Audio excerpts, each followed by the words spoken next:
सभी श्रद्धालु भक्तजनों को मेरा सादर प्रणाम है। आज आप सभी श्रवण करेंगे चैत्र अमावस्या की व्रत कथा। और एक दूसरी कथा है, एक छोटी सी बच्ची और माँ काली की कहानी। खूब सुंदर कहानी है, इस कहानी को आप जरूर सुनिएगा।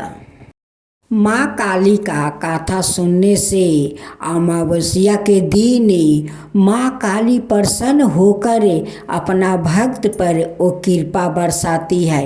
तो आइए सुनते हैं अमावस्या की व्रत कथा।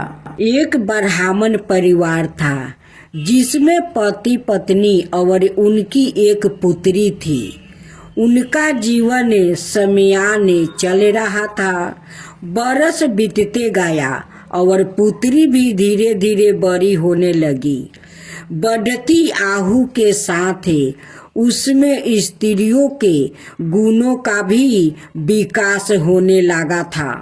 वह अत्यंत ही सुंदर, सुशील और सबर गुण संपन्न थी, लेकिन गरीबी होने के कारण उसका विवाह नहीं हो पा रहा था।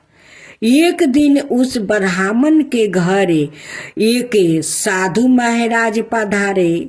ब्राह्मण पुत्री की सेवा से साधु महाराज का मन बहुत प्रसन्न हुआ और उन्होंने कन्या को लंबी उम्र का आशीर्वाद तो दिया, लेकिन ये भी बताया कि उसके हथेली में विधवा योग है।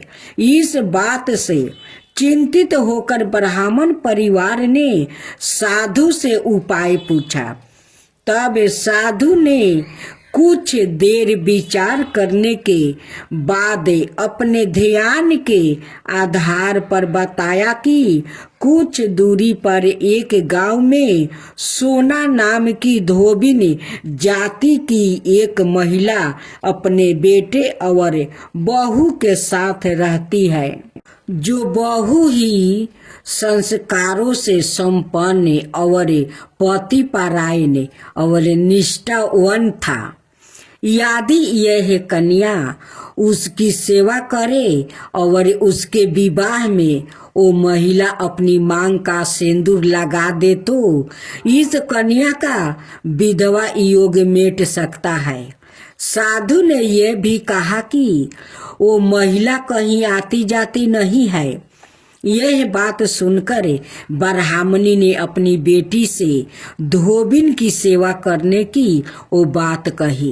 अगले दिन कन्या प्रात काले उठकर सोना धोबिन के घर चली गई और फिर प्रतिदिन वो धोबिन के घर की साफ सफाई और अनाय सारे वो काम कर अपने घर वापस आ जाती है। एक दिन सोना धोबिन अपनी बहू से पूछती है कि तुम तो सवेरे उठकर सारा काम कर लेती है और पता भी नहीं चलता। तब बहू ने कहा, माँ जी, मैंने तो सोचा कि आप ही परात उठकर सारे काम खुद ही खत्म कर लेती हो। मैं तो देर से उठती हूँ। इसके बाद दोनों सास बहू निगरानी करने लगी कि कौन है जो सवेरे ही घर का सारा काम करके वो चला जाता है। कई दिनों बाद धोबिन ने देखा कि एक कन्या परात घर में आती है और सारे काम करने के बाद वो चली जाती है। अब वह जाने लगी तो सोना धोबिन उसके पैरों पर गिर पड़ी और पूछने लगी, आप कौन हो जो इस प्रकार छुप कर उसके घर में काम करती है। तब कन्या ने साधु द्वारा कही गई सारी बात बताई। सोना धोबिन पति परायण थी, उसमें तेज था, इसलिए वो इस बात के लिए मान गई। सोना धोबिन के पति थोड़े अवस्था थे, इसलिए उसने अपनी बहू से अपने लौटे आने तक घर पर ही रहने को कहा।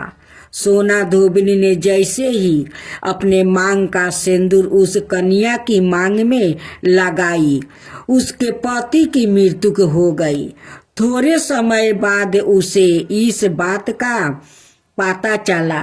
वो घर से निर्जला ही चली थी, यह सोचकर कि रास्ते में कहीं पीपल का पेड़ मिलेगा तो उसे भौरी देकर उसकी परिक्रमा करने के बाद ही वो जल ग्रहण करेगी। उस दिन अमावस्या थी। ब्राह्मण के घर मिले पुए पकवान की जगह उसने ईंट के टुकड़ों से 100 बार भौरी देकर पीपल के पेड़ की 100 बार परिक्रमा की और उसके बाद जल ग्रहण किया। ऐसे करते ही उसका पति वापस जीवित हो गया। इसलिए माना जाता है कि इस दिन व्रत आदि करने से पूर्ण फल की प्राप्ति होता है। जय श्री कृष्णा। राधे राधे। भक्तजनों, आज आप श्रवण करेंगे अमावस्या की अद्भुत व्रत कथा। एक गांव में एक परिवार था। उस परिवार में पति पत्नी और एक उनकी छोटी सी बेटी थी। वो लोग अपना संसार में बहुत खुश रहते थे। हर माह के अमावस्या को उनकी पति एक बकरे का बच्चा को बलि देता था।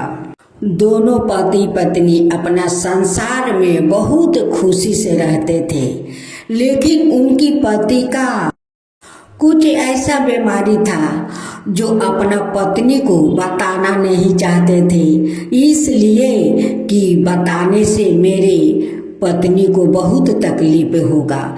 इसी कारण वो कभी अपना पत्नी को नहीं बताया कि मेरा ये बीमारी है।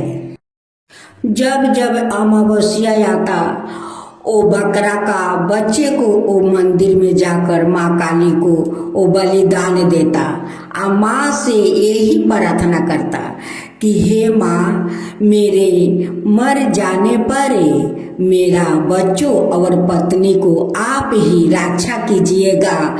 मुझे पता नहीं माता कि मैं कब ये दुनिया से उड़ जाऊं। ये निश्वास का कोई विश्वास नहीं है माता, इसलिए मैं आपसे प्रार्थना करता हूँ कि आप मेरे परिवार को रक्षा कीजिए माता, रक्षा कीजिए।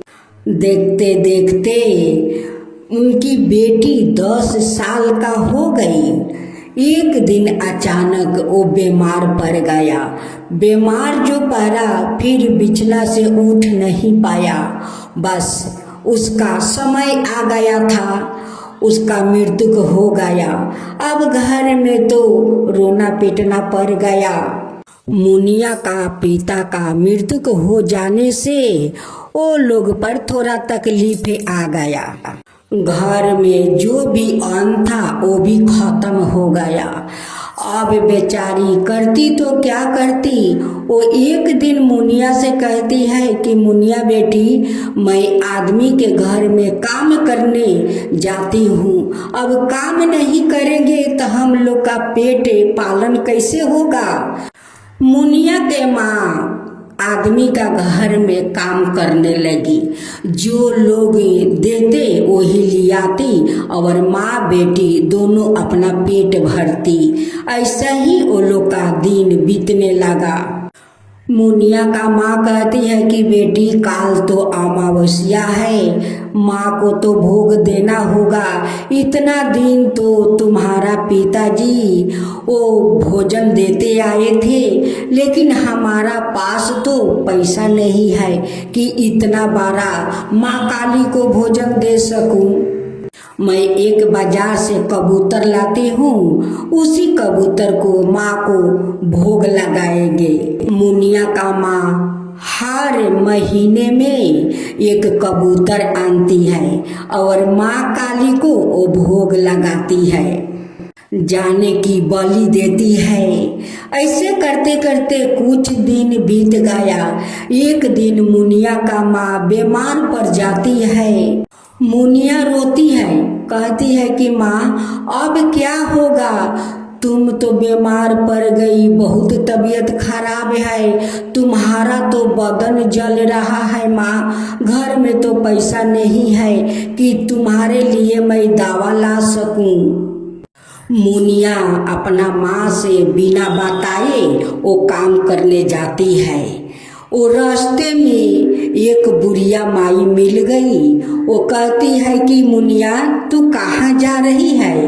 वो कहती है कि माँ मेरी माँ तो बहुत बीमार है, हमारे पास पैसा नहीं है दवा लाने के लिए, मेरा पिताजी तो छोड़कर चला गया भगवान के पास, माँ भी चली जाएगी तो मैं तो अकेली पड़ जाऊंगी, अकेले किसका पास रहूंगी। बुढ़िया माई कहती है कि बेटी देख, तोर माँ तो काली माँ का हर माहे अमावस्या को कबूतर बलि देती है, तेरा पिताजी बकरे के बच्चा बलि देते थे। तू जा माँ काली के चरण से तू थोड़ा भभूति लिया, अपनी माँ को खिला देना, तब काम करने जाना। वो बुढ़िया माई का बात सुनकर मुनिया वो मंदिर में जाती है, वहाँ से थोड़ा भभूति उठा कर ले आती है और अपना माँ को प्रसाद के रूप में खिला देती है। फिर बिना बताए वो काम पर चली जाती है। जब सारा दिन बीत गया, मुनिया का माँ कहती है कि मेरी मुनिया अभी तक कहाँ है, पता नहीं कि वो कहाँ चली गई है, वो तो काम कर रही थी। इधर मुनिया का माँ तो उस माँ का चरण का भभूति खाकर उनकी सारा बीमारी दूर हो गया। अब माँ खोजने लगी, खोजते खोजते जो औरत का घर में वो काम करती थी वहाँ पहुँच जाती है। कहती है कि मेरी मुनिया ना जाने कहाँ चली गई है, सारा दिन उसका पता नहीं है। उस घर का औरत कहती है कि तुम्हारा मुनिया तो सुबह आई है, सुबह से काम करती है, अपना माँ का बदले में कहती है कि मेरी माँ तो बीमार है, वो तो काम नहीं करेगी, इसलिए मैं माँ का जगह मैं आई हूँ काम करने, वो तो सुबह से काम कर रही है। अब मुनिया का माँ वो रोने लगी कि मेरी बेटी का उम्र अभी क्या है, अभी तो मात्र 10 साल के है, इतना बड़ा बोझ उठा ली है, अपना माँ के लिए इतना चिंता करती है कि वो मेरे जगह वो आकर काम करती है। फिर अमावस्या आई। फिर मुनिया का माँ कहती है कि मुनिया काल तो अमावस्या है, काल तो माँ काली को कबूतर देना होगा, उन्हें पूजा करना होगा। उस दिन वो उपवास भी करती थी। मुनिया कहती है कि माँ तुम्हारा तो अभी तबीयत खराब था, अभी शरीर कमजोर है, अभी तुम काम करने मत जाओ, इस अमावस्या को कबूतर नहीं चढ़ाओगी तो माँ का गुस्सा हो जाएगी, माँ गुस्सा नहीं होगी। अगले अमावस्या को माँ तुम ठीक हो जाना, तब कबूतर लाकर माँ को बलि देना। इतनी छोटी सा मुनिया अपना माँ को समझाती है, माँ उनकी सो जाती है, लेकिन मुनिया का आँख में आंधी नहीं है। वो चिंता करती है कि हर अमावस्या के दिन मेरी माँ एक कबूतर बलि देती है, इस बार ना देने से माँ तो उपास रह जाएगी। मुनिया का घर में 2 बर्तन था जो उसमें वो लोग भोजन बनाती थी। मुनिया वो दोनों बर्तन को एक दुकान पर ले जाती है और बेच देती है। बेचकर एक कबूतर ले आती है और रात ही रात मुनिया माँ को वो कबूतर चढ़ा देती है। उस दिन मुनिया उपवास भी थी। लेकिन मुनिया का माँ का पता नहीं था कि मेरी बेटी आज उपवास है और घर में भोजन बनाने वाला बर्तन वो दुकान पर बेचकर खुद ही कबूतर लेकर वो मंदिर में जाकर माँ काली को वो बलि देती है। मुनिया को श्रद्धा भक्ति देखकर माँ को ममता पिघल जाता है। माँ काली को बहुत दया आ जाता है। मुनिया आकर चुपके से अपना माँ को पास सो जाती है। उसी रात माँ काली उनकी घर में आती है, अन्न धन पूरा भर देती है।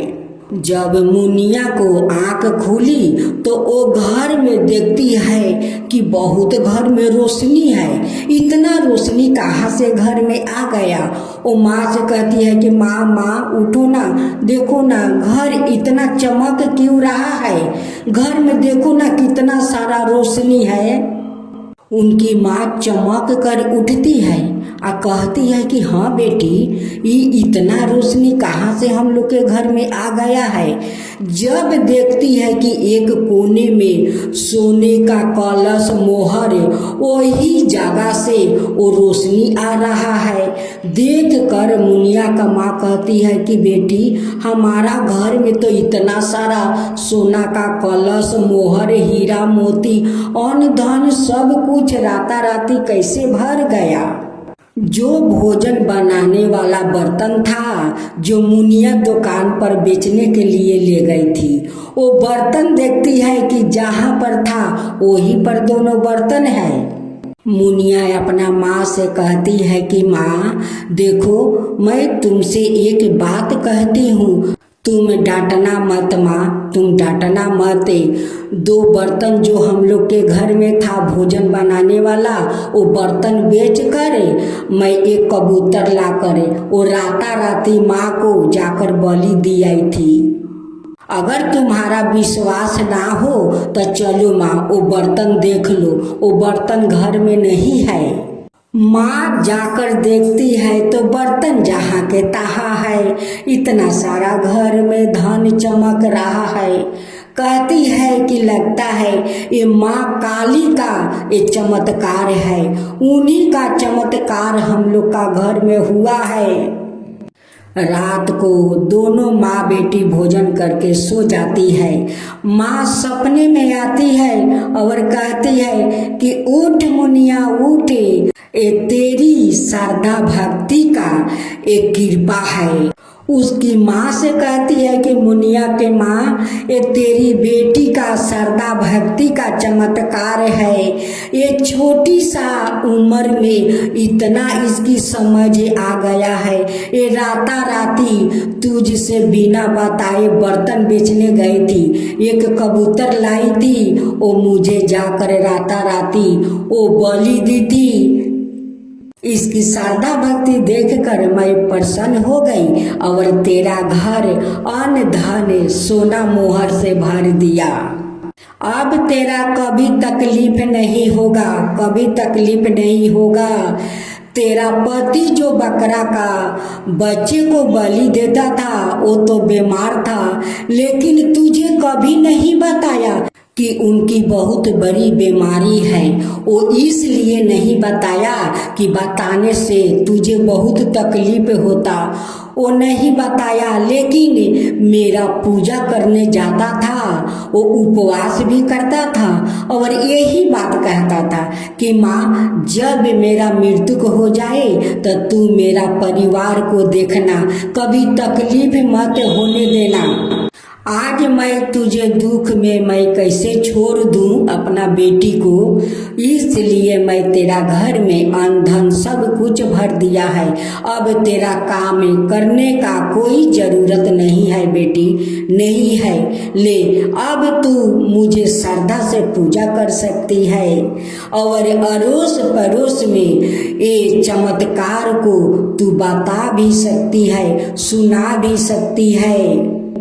कि सभी लोग अमावस्या के दिन पूजा करें श्रद्धा भाव से, तो हमारी कृपा सारे संसार पर रहेगी। तब बोलो माँ काली की जय, अमावस्या माता की जय। अब काली माता की आरती। जय जय जय काली माँ, जय जय जय महाकाली, जय जय जय काली माँ, जय जय जय महाकाली। दुख हरने वाली, सुख की देने वाली, दुख हरने वाली, सुख की देने वाली। शुभ न शुभ को तूने मारा, चंद्रमुंड के अंत सहारा। काली रूप है तेज तुम्हारा, काली रूप है तेज तुम्हारा। भक्तन करे जो तारन तुम्हारा, जो भी माँ को शीश नवाता, जो भी माँ को शीश नवाता। काली कृपा से सुखी पाता, घंटा शंख बाजे अपारा। आरती माँ की करो हम सारा, जय जय जय काली माँ, जय जय जय महाकाली। दुख हरने वाली, सुखी की देने वाली, जय जय काली माँ, जय जय महाकाली। दुख हरने वाली, सुखी की देने वाली, जय जय जय काली माँ, जय जय जय